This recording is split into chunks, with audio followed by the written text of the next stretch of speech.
আসসালামু আলাইকুম। আমি মোসাম্মদ মাহমুদ আক্তার, প্রভাষক যুক্তিবিদ্যা, police lines school and college, Bogura. প্রিয় শিক্ষার্থী, তোমরা নিশ্চয়ই ভালো আছো। আসলে আমরাও ভালো আছি। তবে তোমাদের আসলে ক্লাস অনেকদিন হলে এইভাবে না হওয়ার জন্য আমরাও কষ্টে আছি। আমরা চাই যে পরিস্থিতি স্বাভাবিক হোক, তোমাদের ক্লাস আমরা সরাসরি যত ক্লাসে নিতে পারি, এটা আমরা আশা করি। আচ্ছা, যাই হোক, আমার আজকে ক্লাস তোমাদের জন্য সেটা হচ্ছে যুক্তিবিদ্যা। তবে যুক্তিবিদ্যা আছে অবশ্যই তোমরা জানো, একাদশ শ্রেণীর যারা তারা কিন্তু ভালোভাবেই ক্লাস করছো, প্লাস জানো যে আমরা যুক্তিবিদ্যা 2 পেপার, প্রথম পত্র আর দ্বিতীয় পত্র। আজকে আমরা আলোচনা করব প্রথম পত্র। আর দ্বাদশ শ্রেণী যারা পরীক্ষার্থী, তাদের যে সিলেবাস অনুযায়ী তাদের কিন্তু এই অধ্যায়টা আছে। এই জন্য আমি এই ক্লাসটা একাদশ এবং দ্বাদশ শ্রেণী, তোমরা 2 শ্রেণীর ছাত্ররাই দেখতে পারো আমার ক্লাসটা।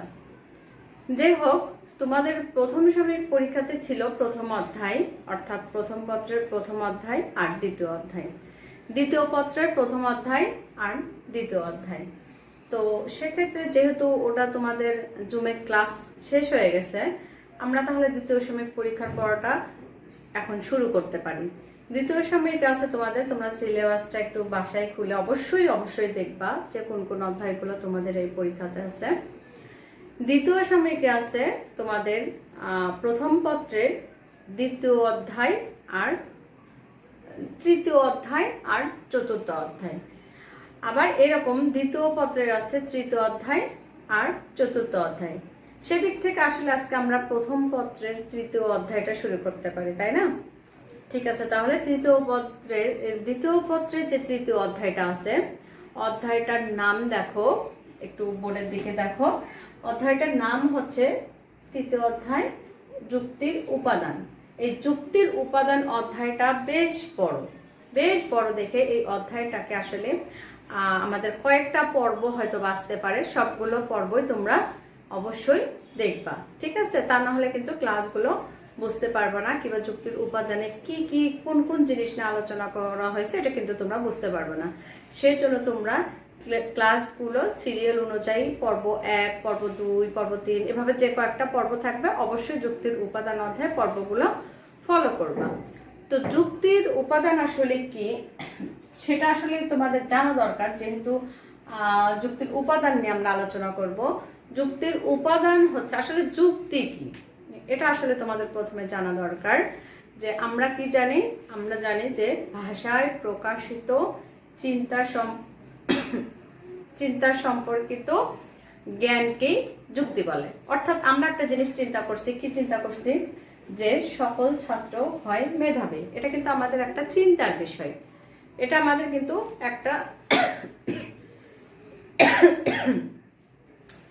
কিন্তু চিন্তার বিষয়।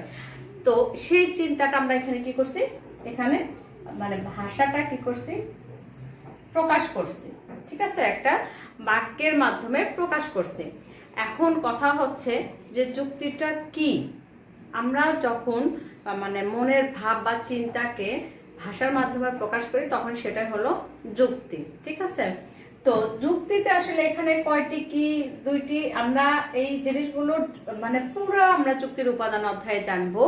কিন্তু তার আগে আমরা যুক্তির উপাদান হিসেবে কি ব্যবহার করতে পারি একটু তোমরা দেখো। সেটা হচ্ছে আসলে যুক্তিতে কি ব্যবহার হচ্ছে, হ্যাঁ, সেটাই আমরা আজকে একটু মানে ছোট করে তোমরা জানবা। সেটা হচ্ছে দেখো, এটা কিন্তু একটা হচ্ছে প্রথমে আমরা মানে এই জিনিসগুলো আরো মানে বিস্তারিত জানবো পরের পর্বগুলোতে, কিন্তু আজকে আমি ছোট করে শুধু পরিচয় করে দেবো তোমার সাথে কি এই উপাদান আমরা কি অর্থাৎ আমরা এটা একটা হচ্ছে যুক্তি, ঠিক আছে? পুরোটা একটা যুক্তি।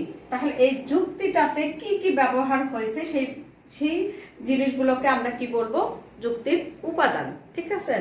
তাহলে আমরা দেখো প্রথমে আমরা কি বলবো, এটা একটা কি বাক্য, ঠিক আছে?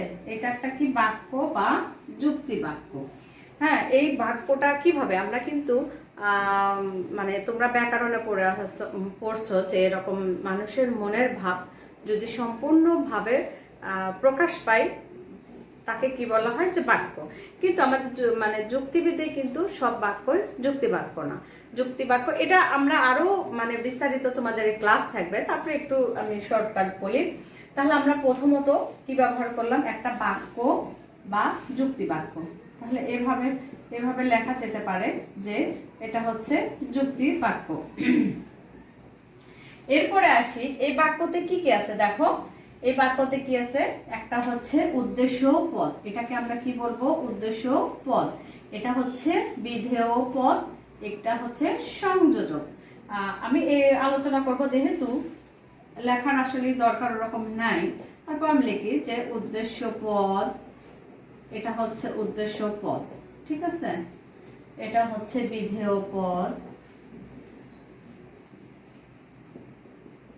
বিধেয় পদ, এটা হচ্ছে সংযোজক, ঠিক আছে। তাহলে দেখো এখানে আমরা কি কি পেলাম, যুক্তির উপাদান হিসেবে আরো অনেক কিছু পাবো।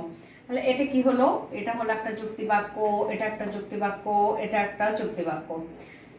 এখন যুক্তি বাক্য প্রথমে পাইলাম আমরা তিনটা। এখন এই জায়গাতে আমরা একটা বাক্য থেকে কি পাচ্ছি, উদ্দেশ্য পদ, বিধেয় পদ, সংযোজক। এরপরে আমরা আসবো হচ্ছে আশ্রয় বাক্য। আশ্রয় বাক্য কি, মানে আশ্রয় বাক্য কি, অর্থাৎ এই যুক্তির উপাদানে কি কি আসবে, এই দুইটা হচ্ছে আশ্রয় বাক্য, এই দুটো হচ্ছে আশ্রয় বাক্য, এটা হচ্ছে আশ্রয় বাক্য। তাহলে আশ্রয় বাক্য কয়টি বলো তো, আশ্রয় বাক্য দুইটি, ঠিক আছে। আশ্রয় বাক্য দুইটি। যখন আমরা অথয়েব চিহ্ন দিয়ে লিখবো সেটাকে কি বলা হয়, এটাকে বলা হবে সিদ্ধান্ত। এটা কি বলা হবে, এটা হচ্ছে সিদ্ধান্ত। তাহলে এখন দেখো যুক্তির উপাদানে কি কি আসতেছে, যে উদ্দেশ্য পদ, প্রথমে আসলে যুক্তি বাক্য বা বাক্য, তারপরে কি আসলে উদ্দেশ্য পদ, বিধেয় পদ, সংযোজক। এরপরে আরো আসবে, দেখো প্রধান আশ্রয় বাক্য আমরা জানলাম, সিদ্ধান্তও জানলাম। এরপরে দেখো যে প্রধান আশ্রয় বাক্য কি, অপ্রধান আশ্রয় বাক্য কি, সিদ্ধান্ত কি, ঠিক আছে। এখন দেখো যে আমরা যেটা বলবো সেটা হচ্ছে প্রধান আশ্রয় বাক্য বা প্রধান পদ কাকে বলবো, ঠিক আছে। প্রধান পদ আমরা কোনটা, এটাকে কি জানি, এটা হচ্ছে সিদ্ধান্ত। যা আমরা যদি এরকম ধরো a plus B whole square, হ্যাঁ, ওটাকে যদি গুণন করা হয় a plus B into a plus B, ঠিক আছে, গুণন করলে স্কয়ার প্লাস এ বি, এটাতে গুণন করলাম স্কয়ার প্লাস এ বি।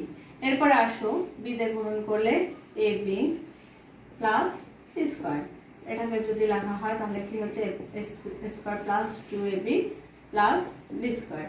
এটাকে আমরা কি বলবো, এটাকে বলবো সিদ্ধান্ত। এই দুটা থেকে যেটা আসলো সেটা হচ্ছে সিদ্ধান্ত, ঠিক এই দুটা থেকে যেটা আসলো সেটা হচ্ছে সিদ্ধান্ত। এখন তুমি চলে আসো, দেখো আমরা প্রধান পদ কাকে বলবো, সিদ্ধান্তর উদ্দেশ্যকে বলবো অপ্রধান পদ, সিদ্ধান্তের বিধেয়কে বলবো হচ্ছে প্রধান পদ, ঠিক আছে।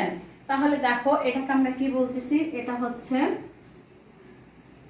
সিদ্ধান্তর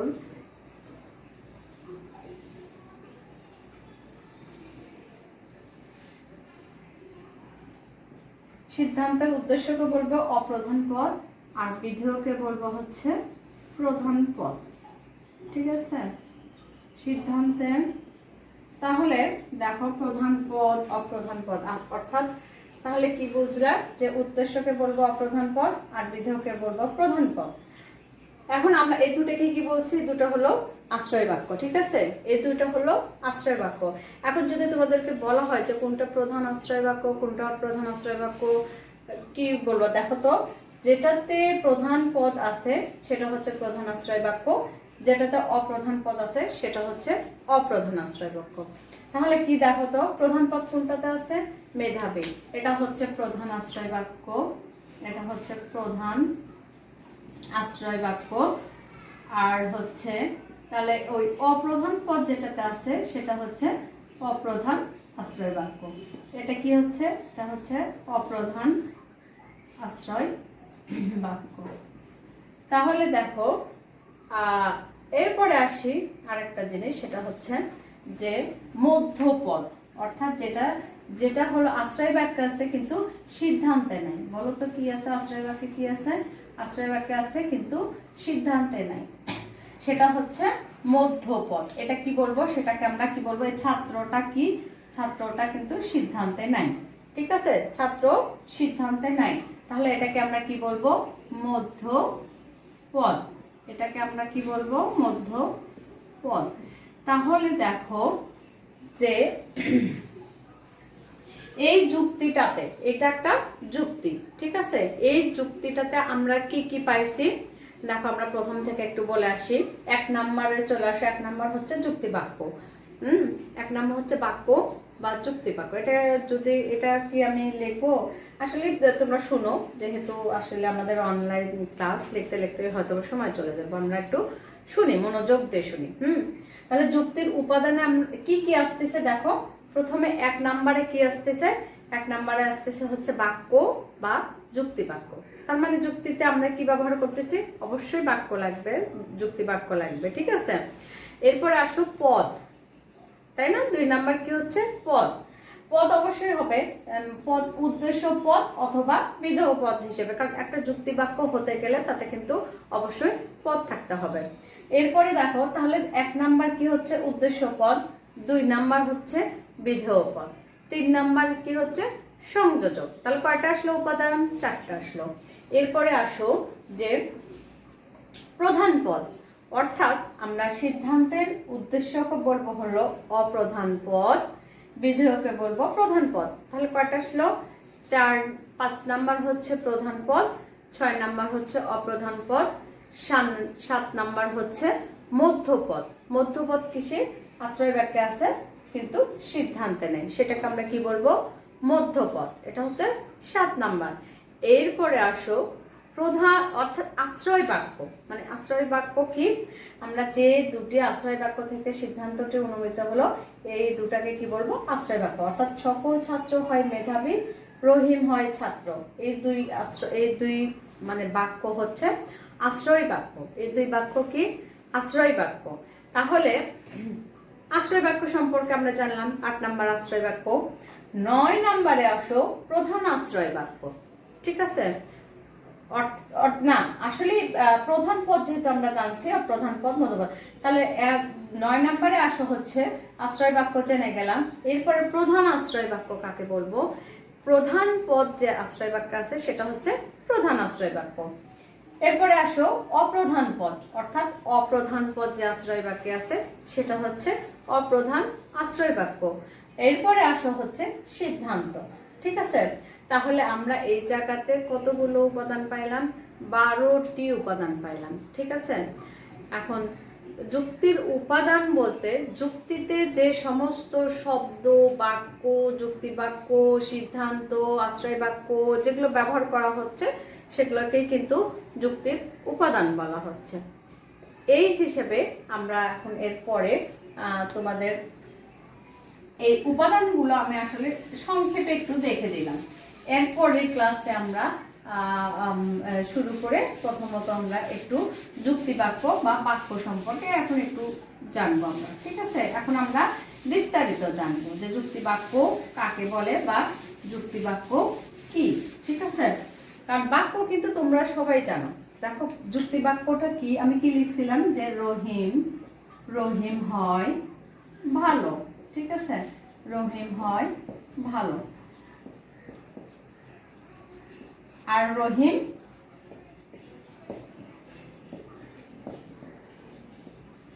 ভালো।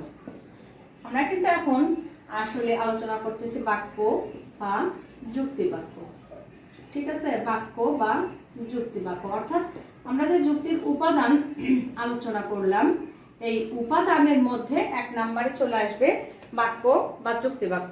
উপাদানটা কিন্তু আমি একটা যুক্তি লিখে তোমাদের পার্ট বাই পার্ট বোঝানোর চেষ্টা করলাম যে উপাদানগুলো আসলে কি কি, উপাদানে কি কি আসতে পারে।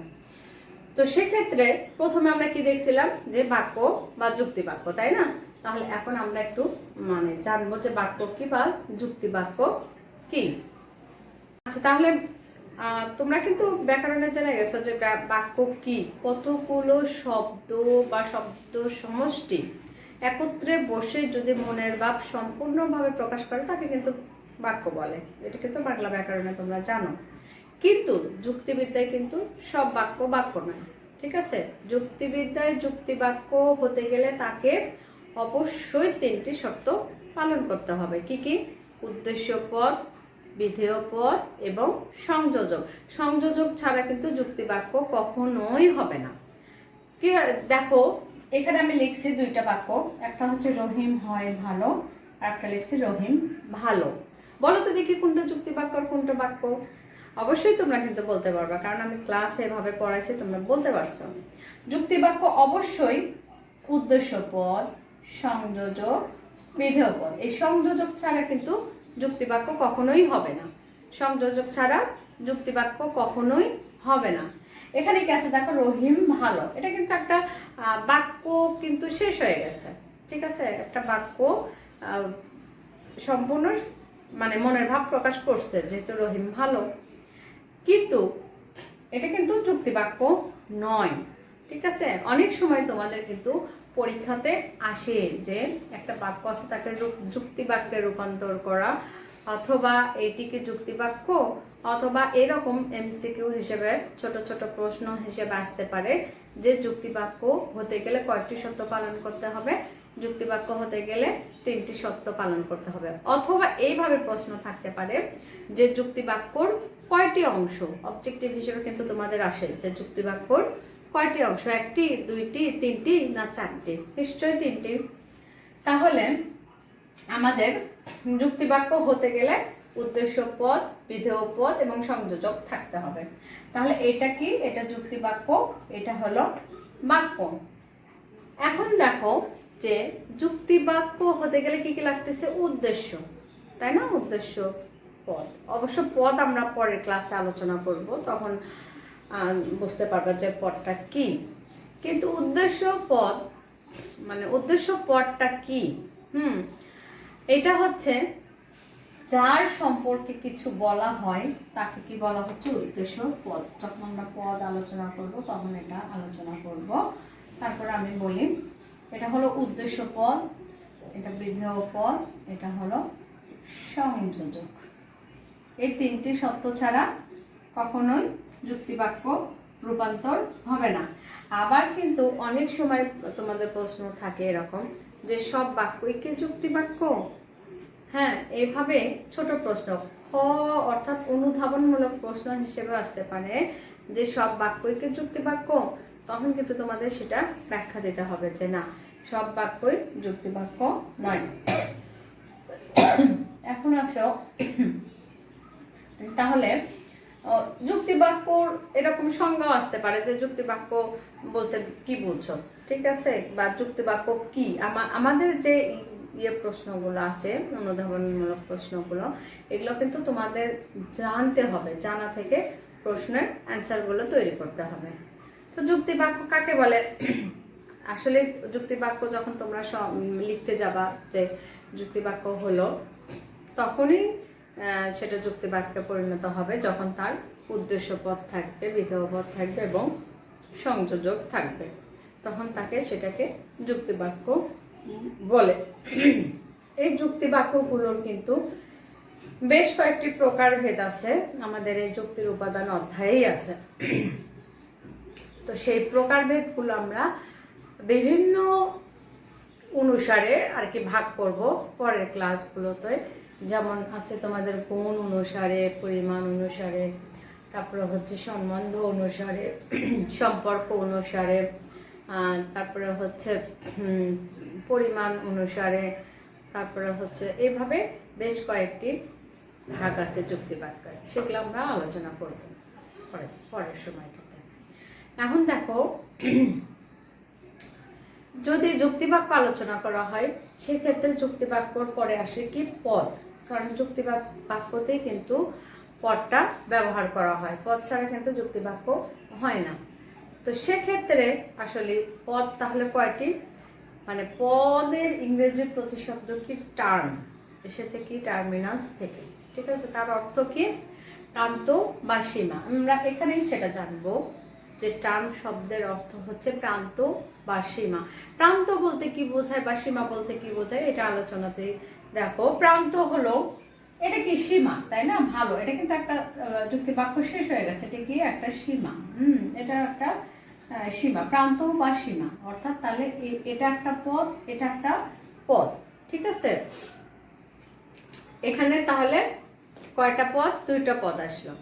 তাহলে পদ, যদি পদের সংজ্ঞা বলতে বলা হয় কিংবা তোমাদেরকে বলা হয় যে পদ কি, তখন তুমি কি বলবা? যে যে শব্দ বা শব্দ সমষ্টি উদ্দেশ্য এবং বিধেয় হিসেবে ব্যবহার হয় তাকে পদ বলে। এটা কিন্তু তুমি হয়তো ওইভাবে বইয়ে ওভাবে সংজ্ঞা দেওয়া থাকবে না, কিন্তু তোমাকে নিজে তৈরি করতে হবে যে পদ কি। হ্যাঁ, তাহলে যদি বলা হয় পদ কি বা পদ কাকে বলে, তুমি কি বলবা? যে যে শব্দ বা শব্দ সমষ্টি একত্রে বসে যদি উদ্দেশ্য, এই যে এটা কি বসছে, এটা কিন্তু উদ্দেশ্য, এবং বিধেয় হিসেবে ব্যবহৃত হয় তাকে কি বলা হয়? পদ। তাহলে পদটা কি কি হিসেবে ব্যবহার হচ্ছে? উদ্দেশ্য এবং বিধেয় হিসেবে কিন্তু ব্যবহার হচ্ছে। ঠিক আছে, তাহলে উদ্দেশ্য এবং বিধেয় হিসেবে। তাহলে আমরা কি বললাম? এটা রহিমটা একটা উদ্দেশ্য, ভালো হচ্ছে বিধেয়। তার মানে রহিমও হলো একটা পদ, ভালো হচ্ছে একটা পদ। ঠিক আছে, তাহলে এই পদ সম্পর্কে আমরা আসলে আর আচ্ছা, উদ্দেশ্য পদ, তাহলে উদ্দেশ্য পদের সংজ্ঞা কি এটা একটু তোমরা জেনে রাখো। উদ্দেশ্য পদ কাকে বলে?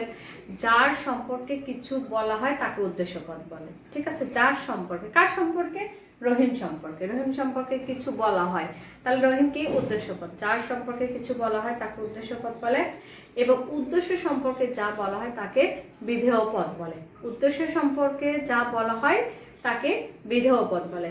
যদি তোমাদের এভাবে পরীক্ষাতে আসে যে উদ্দেশ্য পদ কাকে বলে বা উদ্দেশ্য পদ কি, বিধেয় পদ কাকে বলে বা বিধেয় পদ কি, তাহলে কিন্তু এভাবে তোমরা সংজ্ঞাগুলো লিখবা। ঠিক আছে, এবং অবজেক্টিভ হিসেবেও আসতে পারে। যাই হোক, আমরা আবার পরের ক্লাসে এই মানে এই টার্ম থেকে অর্থাৎ পদ থেকে কিন্তু আমরা শুরু করব।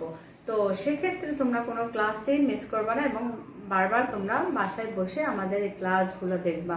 আমার মনে হয় তাতে তোমাদের অনেক অনেক কাজ দেবে। ঠিক আছে, যদি তোমাদের কোনো প্রশ্ন থাকে কিংবা তোমরা বাসায় এই জিনিসগুলো কিন্তু অবশ্যই দেখবা। আমরা যে ক্লাসটা আজকে নিলাম সেই ক্লাসটা দেখে তুমি বই খুলে বইয়ে দেখবা। ঠিক আছে, এটা হলো তোমার প্রতিদিনের কাজ, যে ক্লাস দেখবা প্লাস তারপরে বইটা দেখবা, তাহলে দেখবা যে তোমার একদম ঝরঝরা হয়ে গেছে।